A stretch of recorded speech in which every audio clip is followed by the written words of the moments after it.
When the flood hit, it didn't come for me first, it came for her. Karen Price, head of the Willow Bend HOA, the woman who sealed the storm drain beside my house because she said it was ugly. She wanted perfection symmetry control. But when the rain came, it didn't ask for permission. It went straight for her lawn, tore through her flower beds, and filled her basement before I'd even taken my first sip of coffee. I guess that's what happens when you try to control nature. It always remembers. When Karen moved in, I thought she'd just be another neighbor.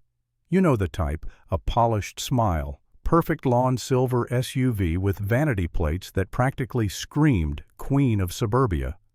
I didn't think much of it. I'd been living in Willow Bend Estates for over 10 years, raising my daughter Lucy since my wife passed. It wasn't fancy, but it was home. I worked early mornings at the auto shop, came home smelling like oil and rain, mowed my own grass, paid my dues.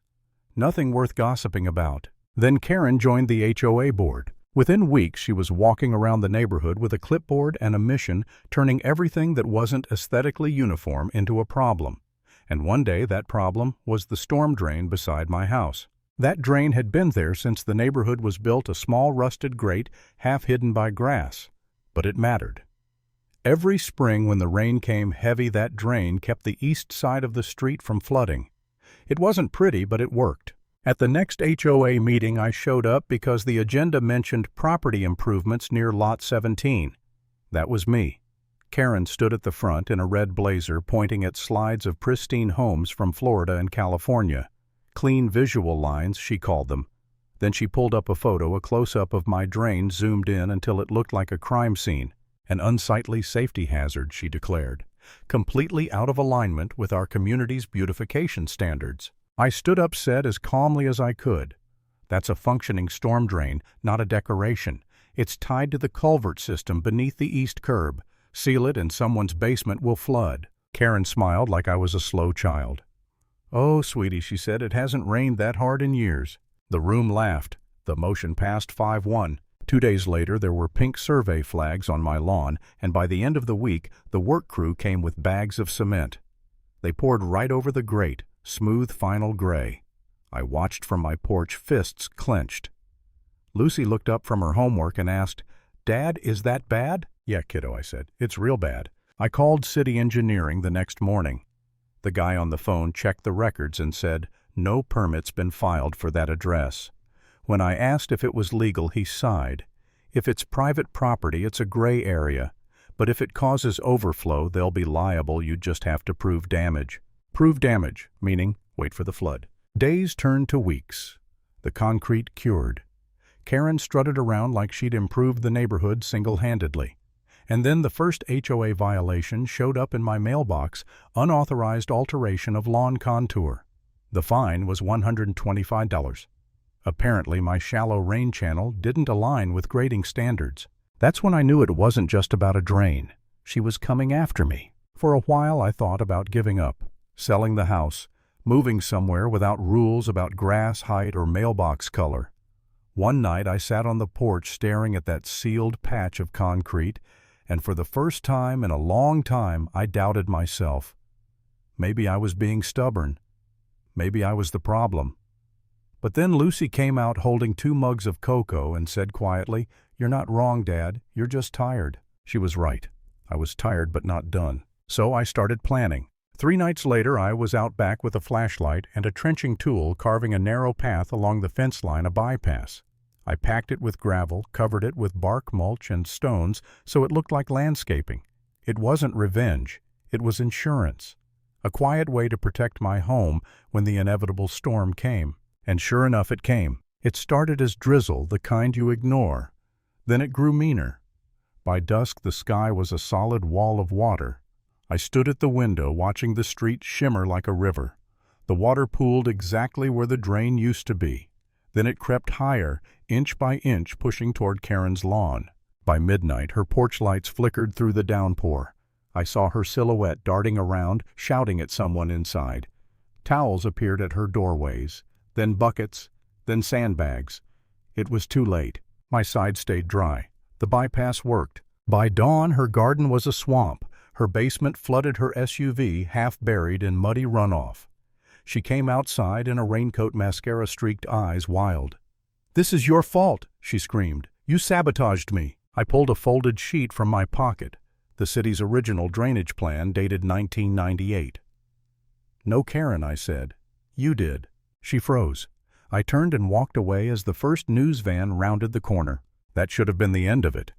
But with Karen, nothing was ever that simple. 2 days later, I found another envelope in my mailbox. Violation notice, unauthorized water diversion structure. A $275 fine. I laughed out loud. She was drowning in paperwork and still trying to bury me in it too. Then came the HOA-wide email. Unprecedented rainfall caused unexpected infrastructure strain. No mention of the sealed drain, no mention of Karen, just bureaucratic fog. But people remembered. Neighbors who once avoided eye contact now stopped to whisper, "You were right." Even Thomas, the guy 3 doors down, said, "If you ever run for the board, I'll vote for you." I told him I'm not after power. He said, "That's why you should have it." Still, the fines kept coming. Each one pettier than the last.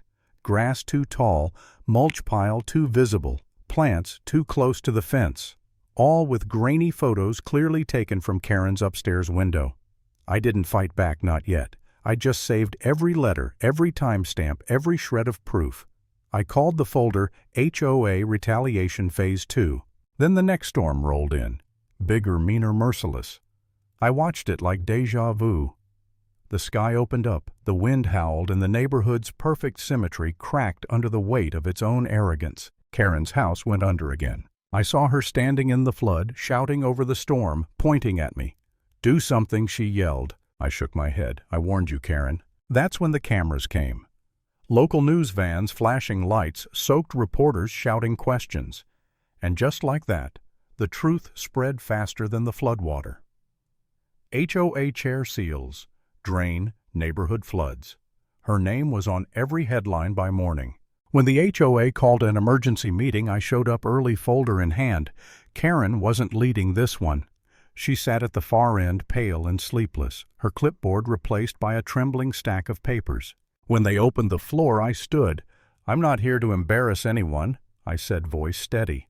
But this community let one person's vanity override common sense. That drain wasn't ugly, it was necessary.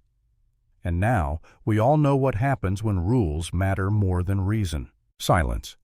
Then someone clapped. Then another. A motion was filed to remove Karen from the board. It passed unanimously. 2 weeks later, the city held a hearing. Karen tried to defend herself with the same tone she'd always used, confident, dismissive, sugar-coated. But when the engineers started talking about runoff load water velocity and code violations, she had nothing left to say. The city ordered the HOA to reopen the drain immediately and launched an audit into every fine she'd issued. Karen's authority crumbled in front of everyone. There was no celebration, no cheering, just quiet relief, the kind that comes when something broken finally stops pretending to work. I watched the city crew return a few weeks later, jackhammers breaking through the slab she'd called an upgrade. Beneath it, the old metal grate reappeared, weathered but strong, like it had been holding its breath all this time. When the last chunk of concrete cracked away, I felt the air shift lighter somehow. Lucy came out with 2 lemonades, handed me one, and looked at the drain. "It's weird," she said. "It's just a drain." "Yeah," I said, smiling a little. "But it was never just a drain." That's the thing about people like Karen. They think control is power. But power doesn't last long when it's built on fear and vanity. Nature doesn't care about bylaws or beauty standards. It only respects balance. And when you block the flow, eventually the flow finds you.